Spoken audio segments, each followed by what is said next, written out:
সুপ্রিয় দর্শক শ্রোতা, আসসালামু আলাইকুম। আমার শিক্ষালয় ইউটিউব চ্যানেলে সকলকে আন্তরিক শুভেচ্ছা ও স্বাগতম। মহাকাশ ও মহাবিশ্ব সম্পর্কে অতি গুরুত্বপূর্ণ 55টি সাধারণ জ্ঞান প্রশ্ন ও সমাধান, সব ধরনের প্রতিযোগিতামূলক পরীক্ষায় কমন উপযোগী প্রশ্নগুলোর মাধ্যমে আপনার প্রস্তুতি যাচাই করুন। সৌরজগৎ কাকে বলে? সূর্য এবং এর গ্রহ, উপগ্রহ, গ্রহাণুপুঞ্জ, ধূমকেতু, উল্কা প্রভৃতি নিয়ে যে পরিবার, তাকেই সৌরজগৎ বলে। সৌরজগতের প্রাণকেন্দ্র কি? সৌরজগতের প্রাণকেন্দ্র হল সূর্য। সৌরজগতের গ্রহ কয়টি? সৌরজগতের গ্রহ 8টি: বুধ, শুক্র, পৃথিবী, মঙ্গল, বৃহস্পতি, শনি, ইউরেনাস ও নেপচুন। সৌরজগতের সকল গ্রহ ও উপগ্রহের নিয়ন্ত্রক কে? সূর্য। সূর্য কি? একটি উজ্জ্বল নক্ষত্র। সূর্য পৃথিবী অপেক্ষা কত গুণ বড়? 13 লক্ষ গুণ। পৃথিবীতে সূর্যের দূরত্ব কত? 15 কোটি কিলোমিটার। সূর্যের ব্যাস কত? 13,84,000 কিলোমিটার। সূর্যের উপরিভাগের উষ্ণতা কত? 57,000 ডিগ্রি সেলসিয়াস। সূর্যের গঠন কিরূপ? শতকরা 55 ভাগ হাইড্রোজেন, 44 ভাগ হিলিয়াম ও 1 ভাগ অন্যান্য গ্যাসে গঠিত। সূর্যের মধ্যে মাঝে মাঝে যে দাগ দেখা যায় তাকে কি বলে? সৌর কলঙ্ক বলে। সূর্যে কিভাবে শক্তি তৈরি হয়?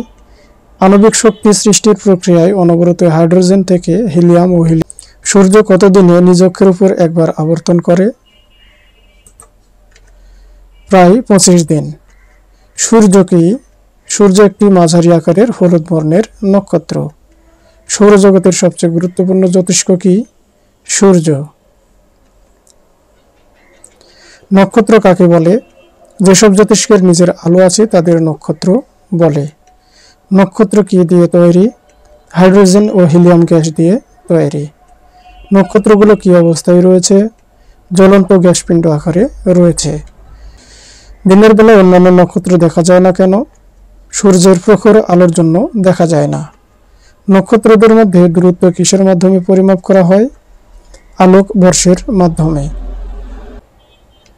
আলোর গতি প্রতি সেকেন্ডে কত কিলোমিটার? প্রায় 3 লক্ষ কিলোমিটার। এক আলোকবর্ষ কাকে বলে?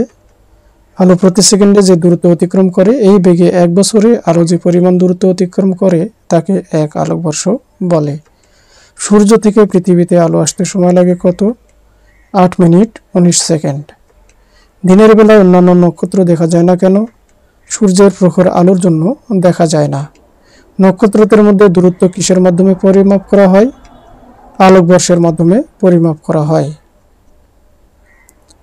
পৃথিবীর নিকটতম নক্ষত্র কি? সূর্য হলো পৃথিবীর নিকটতম নক্ষত্র। সূর্যের নিকটতম নক্ষত্রের নাম কি? প্রক্সিমা সেন্টোরাই। পৃথিবী থেকে প্রক্সিমা সেন্টোরাইয়ের দূরত্ব কত? প্রায় 4.2 আলোক বর্ষ। নক্ষত্রমণ্ডলী কাকে বলে? মেঘমুক্ত অন্ধকার রাতে আকাশের দিকে তাকালে মনে হয় কয়েকটি নক্ষত্র বিশেষ আকৃতিতে মিলে জোট বেঁধেছে। এভাবে আমাদের পরিচিত আকৃতিতে নক্ষত্রদলকেই নক্ষত্রমণ্ডলী বলে। সপ্তর্ষিমণ্ডল, কালপুরুষ, ক্যাসিওপিয়া, লঘু সপ্তর্ষি এগুলো কিসের নাম? নক্ষত্রমণ্ডলীর নাম। গ্যালাক্সি কাকে বলে? মহাকাশে গ্রহ, নক্ষত্র, ধূলিকণা, ধূমকেতু ও বাষ্পকুণ্ডের এক বিশাল সমাবেশকেই গ্যালাক্সি বলে। মহাকাশে কত বিলিয়ন গ্যালাক্সি রয়েছে? 100 বিলিয়ন গ্যালাক্সি রয়েছে। নীহারিকা কাকে বলে? নীহারিকা হলো মহাকাশে অসংখ্য স্বল্পালোকিত তারকার আস্তরণ। একটি নীহারিকার মাঝে কি পরিমাণ নক্ষত্র থাকতে পারে? কোটি কোটি নক্ষত্র থাকতে পারে। ছায়াপথ কাকে বলে? কোন একটি গ্যালাক্সির ক্ষুদ্র অংশকে ছায়াপথ বলে। নীহারিকার আরেক নাম কি? আকাশগঙ্গা।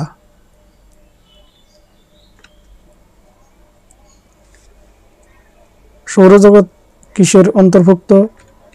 একটি ছায়াপথের অন্তর্গত। উল্কা কাকে বলে?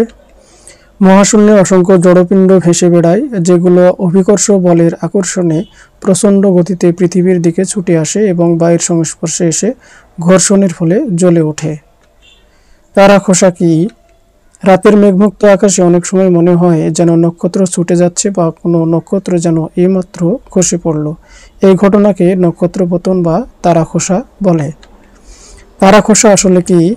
আকাশে ছুটে চলা বা খসে পড়া নক্ষত্রপতন বা তারাখসাই হলো উল্কা। ধূমকেতু কাকে বলে? আকাশে মাঝে মাঝে এক প্রকার জ্যোতিষ্কের আবির্ভাব ঘটে। এদের একটি মাথা ও লেজ আছে। এসব জ্যোতিষ্ককে ধূমকেতু বলে। আকাশের এক অতি বিস্ময়কর জ্যোতিষ্ক কি? ধূমকেতু। হ্যালি ধূমকেতু কে আবিষ্কার করেন? জ্যোতির্বিজ্ঞানী এডমন্ড হ্যালি। হ্যালির ধূমকেতু কত বছর পর একবার দেখা যায়? ৭৬ বছর পর একবার দেখা যায়। হ্যালির ধূমকেতু কত বছর থেকে দেখা যায়? খ্রিস্টপূর্ব ২৪০ অব্দ থেকে দেখা যায়। সর্বশেষ কত সালে হ্যালির ধূমকেতু দেখা যায়? ১৯৮৬ সালে। গ্রহ কাকে বলে? মহাকাশে যে সকল জ্যোতিষ্ক সূর্যকে ঘিরে আবর্তন করে, যাদের নিজস্ব কোনো আলো নেই, তাকে গ্রহ বলে। গ্রহগুলো কি থেকে আলো ও তাপ পায়? সূর্য থেকে। উপগ্রহ কাকে বলে? যে সকল জ্যোতিষ্ক গ্রহকে ঘিরে আবর্তন করে তাকে উপগ্রহ বা চাঁদ বলে। চাঁদ কি?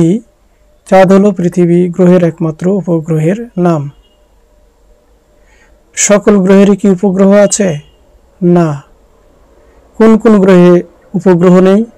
বুধ ও শুক্র গ্রহের কোনো উপগ্রহ নেই। কৃত্রিম উপগ্রহ কাকে বলে? মানুষের তৈরি বিভিন্ন উপগ্রহ যারা পৃথিবীর চারপাশে ঘুরছে এদের কৃত্রিম উপগ্রহ বলে। কৃত্রিম উপগ্রহ কি কি কাজে ব্যবহার করা হয়? আবহাওয়ার পূর্বাভাস, তথ্য আদান প্রদান, গোয়েন্দা নজরদারি, খনিজ সম্পদের সন্ধান, পরিবেশ দূষণ নির্ণয় ইত্যাদি কাজে ব্যবহার করা হয়। পৃথিবীর চারদিকে কি রয়েছে? পৃথিবীর চারদিকে রয়েছে অসীম আকাশ।